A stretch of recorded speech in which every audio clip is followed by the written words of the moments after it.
Video शुरू करने से पहले आपको बता दें कि यदि अभी तक आपने हमारे चैनल को सब्सक्राइब नहीं किया है तो अभी कर लें और साथ में नोटिफिकेशन घंटी को भी दबाएं ताकि हमारी वीडियो सबसे पहले आप तक पहुंच सके। प्रिय बंधुओं, दूसरों में खुशी व सुख खोजने की तलाश करता करता आदमी एक दिन अपने आप को ही खो बैठता है। उसे पता ही नहीं चलता कि वह परमात्मा द्वारा दिए गए स्वयं के अस्तित्व को नष्ट कर रहा है। मन में चल रही उलझने अपने आप से ऊबने को मजबूर कर देती हैं। इंसान अपने आप से दुखी होने लगता है।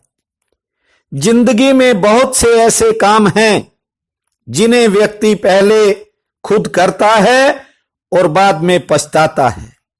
धीरे धीरे ये सब आदमी के स्वभाव में शामिल हो जाता है।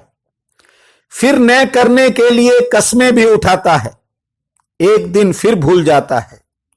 ये मत सोचो कि कल गुस्सा नहीं करूंगा, ये सोचा करो कि कल गुस्सा किया था। याद रखा करो, कुछ कामों के लिए बार बार पश्चाताप भी करते हो लेकिन भीतर उनकी पकड़ कम नहीं हो पाती। कस्में उठाने का सीधा मतलब है कि कल जो किया था उससे कोई समझ प्राप्त नहीं हुई, इसीलिए तो कसम उठाते हो। भविष्य में जीने की कामनाओं के कारण तनाव बढ़ जाता है। आदमी को पता ही नहीं चलता कि वह क्या कर रहा है। कई बार कुछ ऐसे रास्तों पर चल पड़ता है जिनके बारे में उसने सोचा तक नहीं था। ऐसे रिश्ते जोड़ लेता है जिन्हें वह पसंद भी नहीं करता था। बहुत बार आदमी अपने ही बनाए जाल में फंस जाता है और बहुत बार तो टूटने जैसे हालात हो जाते हैं। बंधुओं, जीवन में गलती से एक बार भी कोई झूठ बोला गया तो उसे उम्र भर संभालना पड़ता है। उसे संभालते संभालते इंसान दब जाता है। उसे खुद ये याद नहीं रहता कि पहली बार झूठ कब बोला था। कुछ ऐसे झूठ हैं जो आदमी की दिनचर्या का हिस्सा बन जाते हैं, उनकी एक आदत पड़ जाती है। गौर करना, जब भी कोई राह चलते किसी आदमी से पूछता है कि भाई क्या हाल है, तो सामने से जवाब मिलता है बहुत बढ़िया। कैसे हो जैसा शब्द सुनते ही जुबान वेरी फाइन बोल देती है। हालात कैसे भी हों लेकिन इंसान कहता है कि मजे में हूं। इसके अलावा एक बात पर और गौर करना, घर लौटने से पहले आदमी ने बहुत काम करने थे। कोई खरीदारी भी करनी थी, किसी से जरूरी मिलना भी था, लेकिन बहुत बार उसे ये बातें याद ही तब आती हैं जब उसका वाहन घर के आगे रुक चुका होता है। दिनचर्या में बहुत कुछ ऑटोमेटिक हो रहा है। कई बार तो आदमी भोजन तक कर लेता है, उसे ध्यान ही नहीं रहता कि कब खाना खा लिया। कुछ विशेष कार्यों तक में व्यक्ति की खुद की मौजूदगी नहीं रहती। इसलिए प्रत्येक काम में जब तक आप मौजूद नहीं रहोगे तो भविष्य सुंदर कैसे हो सकता है। भविष्य तो वर्तमान में छिपा है। आपकी कठिनाइयों के कीचड़ में भी कुछ ऐसे बीज छिपे हैं जो आपके भविष्य को निखार सकते हैं। थोड़ी सी नासमझी से अमृत भी जहर हो जाता है और यदि आदमी थोड़ी सी समझ का इस्तेमाल करे तो जहर को भी अमृत होते देर नहीं लगेगी। इससे पहले कि मैं आपको वर्ष 2017 के अगस्त महीने में धनु राशि का राशिफल सुनाऊं, मेरा निवेदन है आपसे कि यदि आप हमारे चैनल को अभी तक आपने सब्सक्राइब नहीं किया है तो जरूर कर लें ताकि आने वाले वीडियोस का आपको सीधा लाभ मिल सके। पसंद आए तो शेयर व लाइक भी करें। आप सबको मेरा सादर नमस्कार है। अगस्त महीने में धनु राशि का राशिफल इस प्रकार है। महत्वपूर्ण फैसलों में टाल मटोल व आलस्य को छोड़कर निर्णय लेना, ताकि नई योजनाओं का आपको समय पर लाभ मिल सके। कारोबार के लिए समय आपके पक्ष में रहने वाला है। कुछ महत्वपूर्ण योजनाएं गतिशील होंगी, जिससे आपके मन में उत्साह बढ़ेगा। नई योजनाओं में सफलता मिलने से आर्थिक पक्ष मजबूत होगा।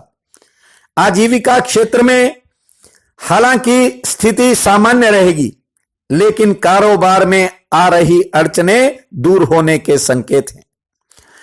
नौकरी पेशा लोगों की दौड़ धूप बढ़ेगी, लेकिन आर्थिक तौर पर वे भी मजबूत होंगे। कानून व कोर्ट से जुड़े मामलों में थोड़ा इंतजार करना पड़ेगा। प्रभावशाली लोगों से संपर्क बढ़ेंगे। कारोबार में कुछ नए अवसर मिलेंगे। लेनदारी व देनदारी में काफी सुधार की संभावना है। गृहस्थ में मामूली मतभेद बन सकते हैं। संतान के कैरियर के कार्यों पर धन व समय का खर्चा होगा। पत्नी से कुछ समय मनमुटाव बन सकता है। बहन भाइयों के साथ मतभेद समाप्त होंगे। सेहत से थोड़ी परेशानी बन सकती है, अन्यथा सेहत पक्ष ठीक है। यात्राओं का क्रम जारी रहेगा। महीने के तीसरे सप्ताह में आमदन का कोई नया जरिया भी बन सकता है। होजरी, कपास, कपड़ा व लकड़ी के कारोबारी सामान्य लाभ कमाएंगे, जबकि मेवा, किराना, सब्जियों व फलों सहित मीठी वस्तुओं के जो व्यापारी हैं उन्हें अच्छा लाभ प्राप्त होगा। सोना चांदी सहित सराफा बाजार से जुड़े लोगों का काम थोड़ा रुक रुक कर चल सकता है। भवन निर्माण सामग्री के व्यापारियों को आमदन ठीक होगी। अनाजों, दालों व तरल पदार्थों के व्यापारी को भी अच्छी आमदन के संकेत हैं। शेयर बाजार में थोड़ी उठापटक रहेगी, सावधानी बरतें। मुनियारी व खिलौनों के व्यापारी मध्यम श्रेणी का लाभ प्राप्त करेंगे, जबकि दवाइयों व मेडिकल से जुड़े लोग अच्छा मुनाफा हासिल करेंगे। प्रॉपर्टी से जुड़े लोगों को आर्थिक तंगी का सामना करना पड़ सकता है। कार्यशैली के बल पर आप समाज में नया रुतबा हासिल करेंगे। सामाजिक समारोह व मंगल कार्यों में शामिल होने की संभावना है। राजनीति में कद बढ़ेगा। घरेलू मोर्चे पर सुख साधनों की बढ़ोतरी होगी और खर्चा भी बढ़ेगा। नए काम की शुरुआत के लिए सोम, बुध व शुक्र ये तीनों वार उत्तम साबित होंगे। जरूरी हो तो आप वाहन की खरीदारी करें, अन्यथा अगले महीने पर टाल दें। शिक्षण से जुड़े लोगों को अतिरिक्त लाभ मिलने की संभावना है। विद्यार्थियों का समय संघर्षपूर्ण रहेगा। वकीलों, इंजीनियर्स व तकनीकी विषय से जुड़े लोगों को गृहस्थी में कुछ चुनौतियों का सामना करना पड़ सकता है। आर्थिक पक्ष ठीक है। प्रशासनिक अधिकारियों पर अतिरिक्त काम का बोझ रहेगा। किसानों के लिए समय ठीक है। कर्मचारी वर्ग को भी खुशी प्राप्त होगी। महीने के अंतिम सप्ताह में समय ठीक हो जाएगा। कुछ पुरानी आ रही अड़चनों में राहत मिलेगी। बिगड़े कार्यों में भी पूरे सुधार की संभावना है। ये महीना आप सबके लिए अति शुभ फलदायी हो और परम पिता परमात्मा आपके सहाय हो, ऐसी मेरी कामना है। बहुत बहुत धन्यवाद।